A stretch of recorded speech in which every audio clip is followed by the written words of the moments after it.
جوانی میں گناہ چھوڑ دو گے، توبہ کرو گے، جنت میں رسول اللہ کا پڑوس نصیب ہوگا۔ اگر جوانی میں گناہ چھوڑ دو گے، اللہ بڑھاپا عزت سے بھرپور کر دے گا۔ جو لوگ جوانی میں گناہ چھوڑتے ہیں اللہ انہیں عزت والا بڑھاپا عطا کرتا ہے، وقار والا بڑھاپا عطا کرتا ہے۔ تو یاد رکھیے، اور پھر یہ سب کے سب جوان، مجھے بہت خوشی ہوتی ہے کاش کہ یہ جوان، میں آپ کو یہ نہیں، دیکھیے ایک مشورہ دیتا ہوں علماء کرام، اگر میں غلطی کروں تو میری اصلاح کریں، میں آپ کو لباس بدلنے کے لیے نہیں کہہ رہا ہوں، آپ کوئی لباس پہنیے شریعت کی حد میں رہ کر، توجہ، شریعت کی حد میں رہ کر آپ کوئی لباس پہنیے، آپ کو میں دل بدلنے کے لیے کہہ رہا ہوں، کردار بدلنے کے لیے کہہ رہا ہوں۔ ہمارے یہاں لباس، جبے، کبے، کرتے کی وہ اہمیت نہیں ہے جو خشیت ربانی کی اہمیت ہے۔ لباس کوئی ہو، دل خوف اور خشیت والا ہو، سر پہ امامہ ہو یا نہ ہو، لیکن کردار متاثر کرنے والا ہو۔ کھانے سے پہلے آپ کی طبیعت میں نمک چکھنے اور نہ چکھنے کی طرف دلچسپی ہو یا نہ ہو، میں سنت کو حقیر نہیں سمجھ رہا ہوں، واللہ کبھی نہیں، لیکن آپ سے کہہ رہا ہوں آپ کی طبیعت میں کھانے سے پہلے نمک چکھنے پہ دلچسپی ہو یا نہ ہو، لیکن عشق رسول کی لذت کی طرف آپ کی دلچسپی ضرور ہونا چاہیے۔ اہمیت اس طرف ہے، چہرے سنوارنے کی بجائے کردار سنوارو، اپنے سروں کی ٹوپیاں خوبصورت کرنے کی بجائے اپنے کردار کو خوبصورت کرو۔ اگر کوئی 2 گھنٹہ بس میں تمہارے بازو میں سفر کر لے تو وہ کتنا بھی کٹر متعصب ہو، اس کی فکر بدل جانا چاہیے، اور جب وہ کسی اپنے سے ملے تو کہہ کے ملے میں بھی کسی مسلمان کے ساتھ سفر کر چکا ہوں۔ لوگ جو کہتے ہیں مسلمان ایسے نہیں ہوتے بلکہ مسلمان تو ایسے ہوا کرتے۔ ایک بات مجھے یہاں یاد آئی، بات آگے بڑھانے سے پہلے ایک بات، ایک بس میں ایک مسلمان سفر کر رہا تھا، تو جو کنڈکٹر ہوتا ہے تو وہ اس نے جان بوجھ کر ٹکٹ لینے والے مسلمان کو کچھ پیسے زیادہ دے دی، جان بوجھ کر۔ توجہ کرنا، لوگ لوگ ہماری کتابوں کی اسٹڈی نہیں کر رہے ہیں، لوگ ہم سے اسلام سیکھنا چاہ رہے، سمجھنا چاہ رہے۔ اگر آپ اس نیت سے سدھر کے رہو، آپ اس نیت سے سدھر کے رہو کہ کم از کم میری وجہ سے کوئی اسلام سے بدظن نہیں ہونا چاہیے، یہ سوچ کے سدھر جاؤ میرے بھائی۔ اور اگر آپ کی وجہ سے کوئی اسلام سے بدظن ہوگا، یہ وہ نقصان ہے کہ قیامت تک اس نقصان کا خمیازہ بھگتنا پڑے گا۔ اس لیے کردار کے دھنی بنو۔ تو کچھ پیسے زیادہ بس کے کنڈکٹر نے اس کو مسلمان کو دے دی، اور اس کے بعد اس نے تجاول عارفانہ سے کام لیا، یعنی کہ اس نے جان کر انجانا ہو گیا۔ مسلمان نے پیسے گنے، اور گننے کے بعد اس نے اس کو بلا کر کہا کہ کنڈکٹر صاحب یہ پیسے آپ نے مجھے کچھ زیادہ دے دیے ہیں، یہ واپس لے لو۔ اس نے کہا نہیں میں نے زیادہ نہیں دیے، وہ ایسے ہی ہے۔ کہا نہیں میں نے گنا ہے، یہ زیادہ، آپ لے لیں اس کو، آپ لے لیں۔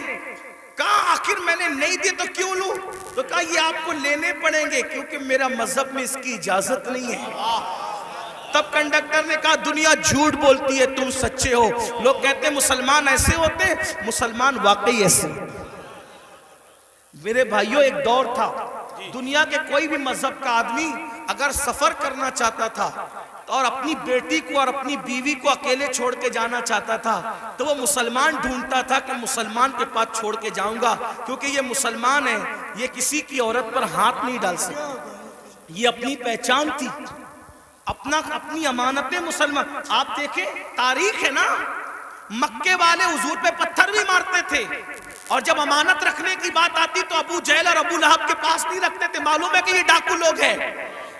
پتھر جس کو مار رہے ہیں اسی کے پاس اپنی امانت رکھنے کے لیے آ رہے ہیں، کیونکہ جانتے ہیں کہ یہ محمد الرسول اللہ صادق بھی ہے، امین بھی ہے، یہاں سے ہماری امانت میں خیانت نہیں ہو سکتی۔ اور حضور نے کیا تاریخی طور پر دنیا کے سامنے ثابت کیا، ہجرت کے لیے جا رہے ہیں تو امانتیں لے کے نہیں جا رہے ہیں، اپنے بھائی کی جان کو خطرے کی جگہ پہ سلا کر کے کہتے علی سو جانا، صبح سب کی امانتوں کو لوٹانا، پھر آ کر کے ہم سے ملاقات کرنا۔ دیکھ رہے ہیں آپ، یہ ہوتا ہے کردار، یہ ہوتا ہے اسی لیے بدر میں جو کافر آئے تھے مکے کے گنڈے، وہ حضور سے آنکھیں نہیں ملا سکے۔ کیوں؟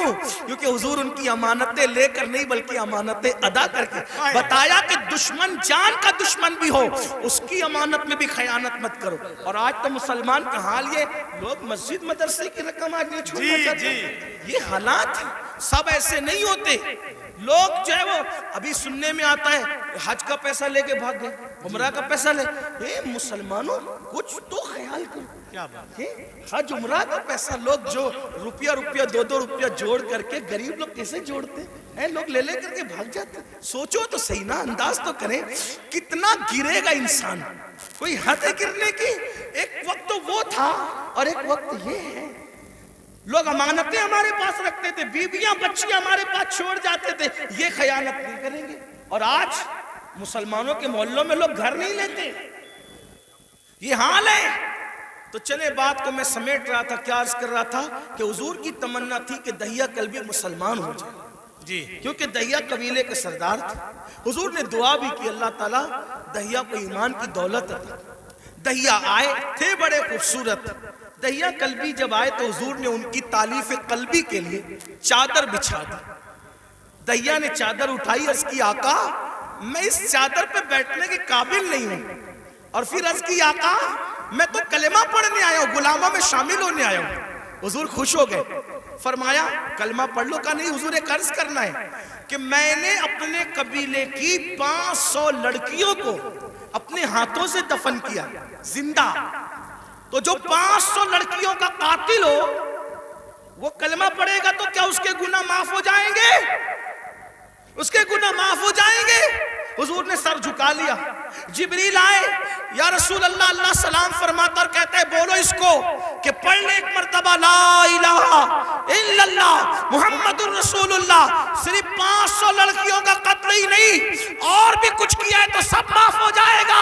حضور نے کہا پڑھ لا الہ الا اللہ۔ جو کلمہ پڑھتا ہے لا الہ الا اللہ، اللہ کلمہ پڑھنے سے پہلے کے سارے جرائم معاف کر دیتا ہے۔ دہیا نے کلمہ پڑھا، حضور رونے لگے۔ صحابہ نے پوچھا حضور خوشی کا مقام ہے کیوں روتے ہیں؟